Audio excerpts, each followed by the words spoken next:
নবীজি ইন্তেকালের সময় নামাজের কথা বলে দিলেন। সেই মুসলমান আজ নামাজ আদায় করে না, নামাজ পড়ে তো নামাজ শুদ্ধ হয় না।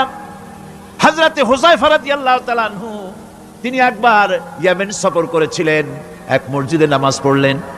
একজনকে তিনি নামাজ পড়তে দেখলেন, নামাজ পড়তে দেখে তিনি অপেক্ষা করলেন। লোকটার নামাজ হয়ে যাওয়ার পর তিনি প্রশ্ন করলেন, আল্লাহর বান্দা, তুমি কতদিন এরকমের নামাজ পড়তেছো? তিনি বললেন, প্রায় 40 বছর তো হবে আমি এরকম নামাজ পড়তেছি। হযরতে হুযায়ফা বলেন, তুমি কি আমারে চেনো? কয়, না চিনি না। হযরত হুযায়ফা বললেন, আল্লাহর বান্দা শোনো, আমি হচ্ছি আল্লাহর নবী মুহাম্মদুর রাসূলুল্লাহ সাল্লাল্লাহু আলাইহি সাল্লামের সাহাবী হুযায়ফা। ও আল্লাহর বান্দা, তুমি যেভাবে নামাজ পড়েছো এই রকম যদি 40 বছর নামাজ পড়ে থাকো, আল্লাহর কসম করে বলি, নবীজি যে নামাজ শিখাইছেন তোমার সে নামাজ হয় নাই।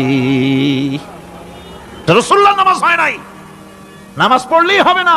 রাসূলুল্লাহ বলেছেন, সাল্লু কামা রাআইতুমুনি উসাল্লি, নামাজ পড়ো সেইভাবে যেভাবে আমারে পড়তে দেখো। বিশ্বাস করুন ভাইরা, নামাজ যদি না হয়, হরতাল করিয়া, মিছিল করিয়া, বিক্ষোভ করিয়া, যে কোনো আন্দোলন করে ইসলামকে বিজয়ী করা যাবে না যতক্ষণ পর্যন্ত নামাজ সহি না হবে।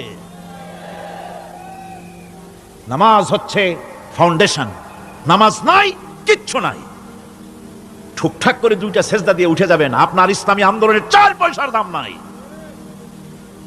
নামাজ আগে, জিহাদের ময়দানেও নামাজ, যেখানে আছেন ওখানেই নামাজ পড়তে হবে, আর তা পড়তে হবে আদবের সাথে, মুহাব্বতের সাথে। আপনারা বিরক্ত হচ্ছেন না তো? নামাজ, নামাজ, এই নামাজ হচ্ছে মুসলমানদের সবচেয়ে বড় জিনিস। নামাজ হয় না, নামাজ যত পড়া হয় অধিকাংশ নামাজ হয় না।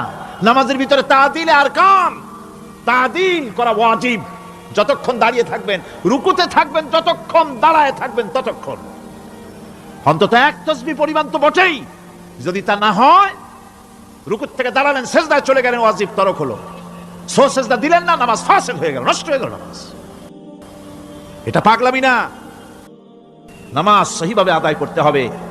নামাজ থেকে দাঁড়াবেন, রুকুত থেকে দাঁড়ায় গেলেন, বলবেন রব্বানা লাকাল হামদ। কোন রব্বানা লাকাল হামদ হামদান কাসীরান তাইয়িবান মুবারাকান ফিহি। একজন সাহাবী এই দোয়াটা পড়ছিলেন। নামাজ শেষ করে আল্লাহর নবী প্রশ্ন করলেন, নামাজের ভিতরে অতিরিক্ত এই কথাগুলি কে বলেছো? সাহাবী ভয় পেয়ে গেলেন। ভয় ভয় তিনি বললেন, হুজুর আমি বলেছি।